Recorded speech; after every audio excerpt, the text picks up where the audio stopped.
Oi, pessoal, tudo bem? Tô morrendo de saudade de vocês. Já tem uma semana aí que a gente não tem uma aula completa, que a gente não conversa. Mas vamos tentar matar essa saudade assim, meio que à distância, né? Então a gente mata essa saudade meio à distância, vamos conversando. Eu vou fazer para vocês esse videozinho para explicar um pouquinho sobre a prosa de ficção.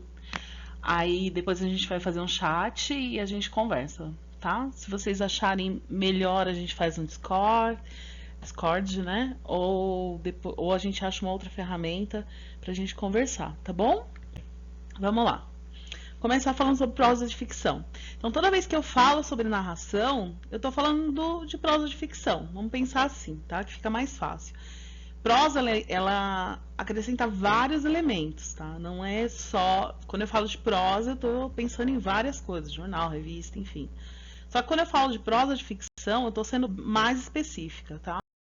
Então, vamos começar falando sobre história. Uma história ela envolve acontecimentos, imaginários ou não, que acontecem em um determinado tempo e se situam em um espaço, um local, e envolve um ou mais personagens, independente da quantidade. Pode ser um personagem só contando a rotina dele, acorda, levanta, sei, deita.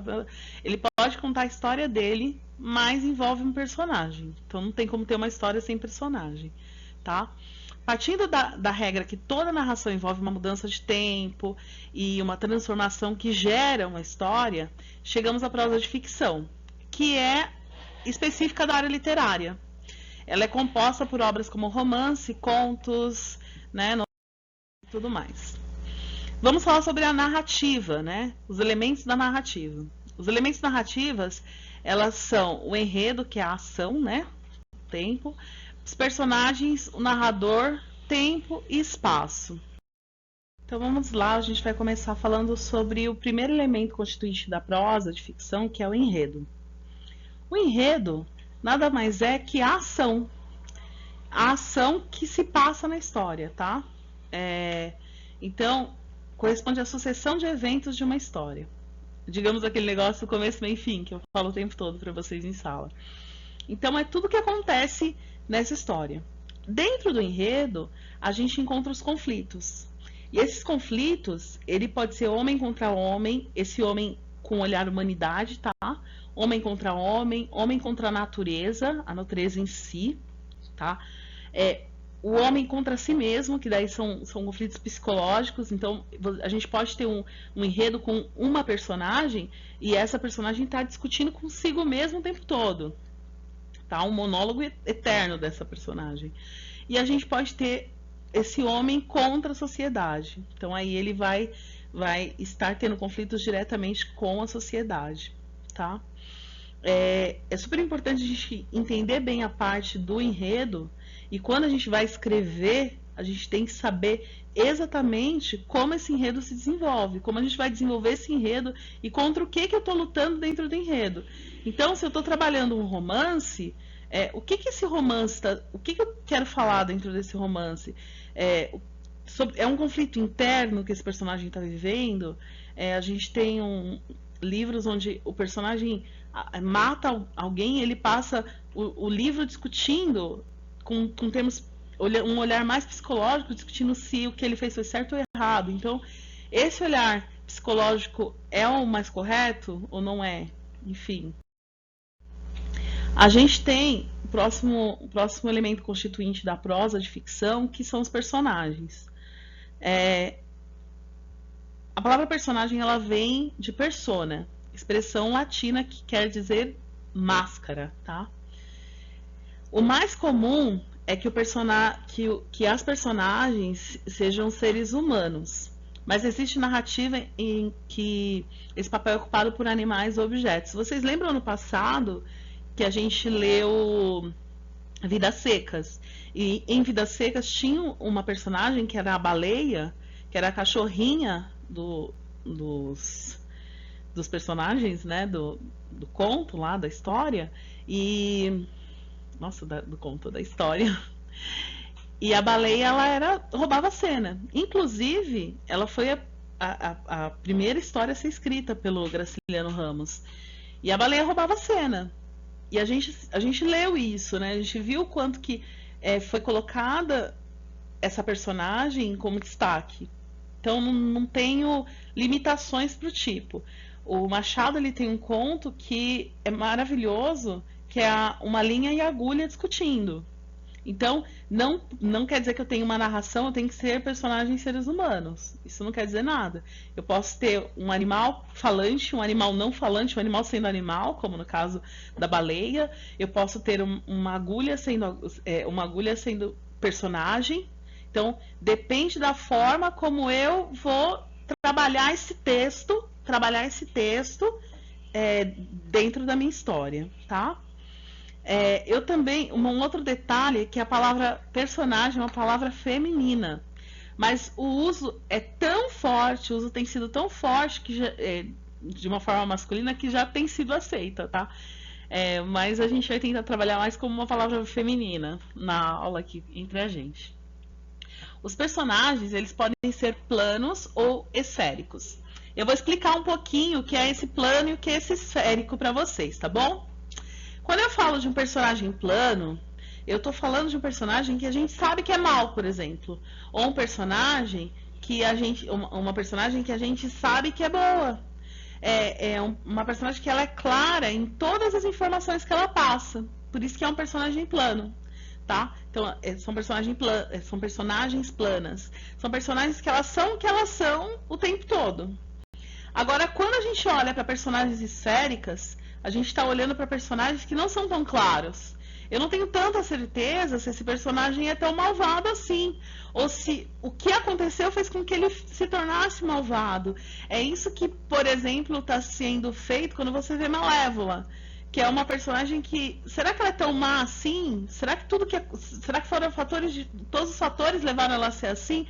Então, quando a gente fala cada vez mais crescente, cada vez mais você lê um livro e não tem certeza se o personagem principal ou aquele personagem que você está torcendo é tão bonzinho assim. Até mesmo novelas, se você assiste uma novela, um filme, uma série, eles trazem essa visão o tempo todo. Será que o cara tá sendo maltratado? Poxa, a menina tá sendo maltratada no final. Será que era ela que era maltratada? Será que era ele? Será que era ele que estava perseguindo? Será que era ela que estava perseguindo? Enfim, a gente começa a ter esses conflitos e esse tipo de personagem é esférico e é o mais trabalhado atualmente. Isso é maravilhoso. Eu sou super suspeita porque eu gosto muito dessa questão dos personagens serem mais abertos do que personagens muito certinhos o tempo todo. Eu prefiro personagens um pouco mais abertos, mas é bem pessoal. Outra coisa é que os personagens eles podem ser principais ou secundários. Então a gente vai ter um personagem numa narração que é o cara que chama atenção para si o tempo todo. Então tudo é ele, tudo envolve ele, tudo que está acontecendo é ele que tá no centro da história, e a gente tem os personagens secundários que são vivenciados por outras pessoas. No caso, lembra quando vou voltar lá no Vidas Secas, quando a gente leu, a gente tinha o Fabiano como destaque, que era o personagem principal, mas na verdade a família toda meio que era personagem principal, mas a gente tinha os filhos que não tinham nem nome, e eram personagens secundários e muito importantes, né? O próximo tipo é o narrador. O narrador, ele assume a condição da narrativa. Ele que transmite a história para o leitor. Então, ele pode ser um cara confiável. Você está lendo a história e você fala, eu confio 100% nesse cara, o cara é sensacional. Ou eu posso não confiar tanto nele. Depois vou tentar trazer um pouquinho mais essa história que a gente acabou não lendo ano passado. O nono ano tá lendo hoje o Dom Casmurro, e o Dom Casmurro ele traz um personagem que não é confiável como narrador. Você não tem certeza se o que ele tá falando é real ou se não é real. Então isso é muito legal, né? Se realmente o olhar dele tá correto ou não tá. Mas vamos continuar aqui. O narrador ele pode ser em primeira pessoa, então ele é o protagonista e ele conta a história a partir da visão dele. O narrador ele pode ser em primeira pessoa, mas ele é um personagem secundário. Sabe, um clássico que tem isso é Sherlock Holmes. Aí ele traz o Watson com um olhar secundário. Ele que narra a história pra gente o tempo todo, mas por que ele narra? porque precisa trazer elementos que pra gente ficar curioso no final, né? Então é sensacional também. O terceiro, quando a gente vai para o foco para a terceira pessoa, a gente tem o narrador observador, que é esse narrador que está olhando o tempo todo o que está acontecendo, né? O livro, aliás, o livro que a gente está lendo está em primeira pessoa, né? O Memórias Póstumas é o olhar do protagonista. Voltando aqui. Então o narrador ele pode ser observador, ele tá só olhando, ele não sabe o que passa, ele observa o personagem. Ele pode ser um narrador onisciente. Então o que é um narrador onisciente? Esse narrador ele sabe o que o personagem pensa. Ele vai além de qualquer coisa. Ele sabe o que esse personagem está falando. É um narrador onisciente, ele sabe exatamente o que ele está pensando. Por que o personagem agiu dessa maneira? Ele consegue transmitir pra gente a informação a esse ponto.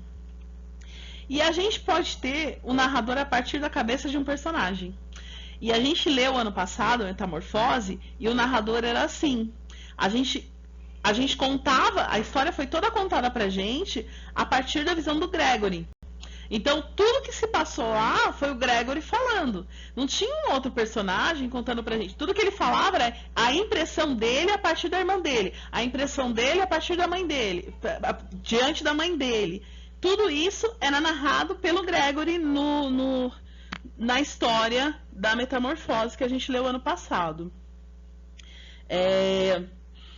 Que mais que eu posso falar? Acho que é isso. Sobre o foco narrativo. A gente tem o foco narrativo, né? Que é importante, que eu esqueci.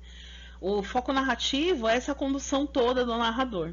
É super importante quando a gente vai escrever ou quando a gente está lendo, a gente conseguir enxergar isso, esse foco narrativo. Qual que é esse foco narrativo que tem, qual é o personagem, qual é o tipo de pessoa, como que ele está conduzindo. É importante a gente conseguir enxergar isso em tudo que a gente lê, tá?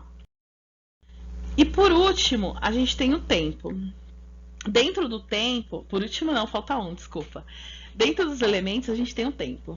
O tempo, ele está relacionado à organização de eventos narrados em uma sequência cronológica.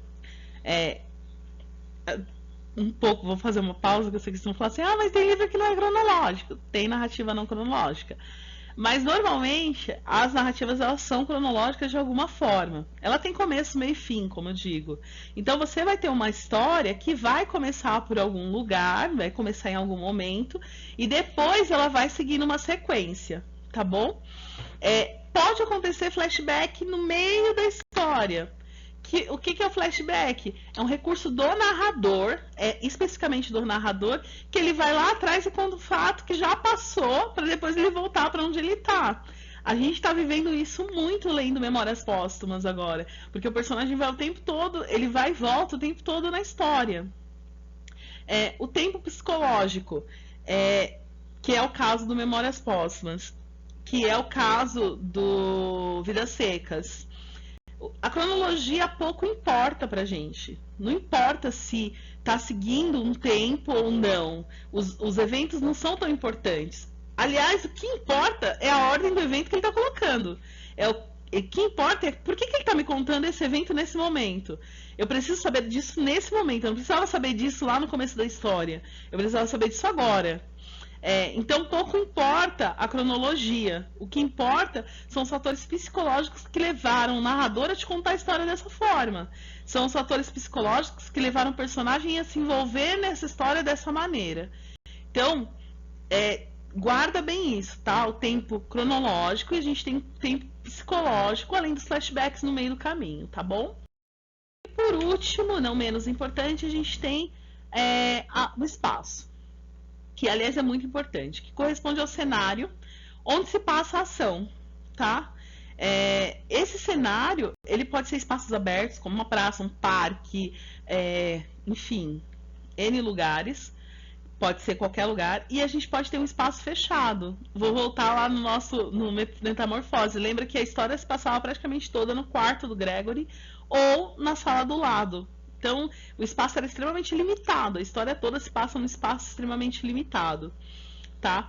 Então, vamos tentar guardar bem essas questões dos elementos narrativos, tá? Que a gente vai trabalhar agora nos exercícios do livro. Deixa eu ver se tem mais alguma coisa importante que eu quero falar para vocês. tem o sumário narrativo, que é quando você resume uma cena em uma frase, tá? É importante vocês saberem o que é sumário narrativo.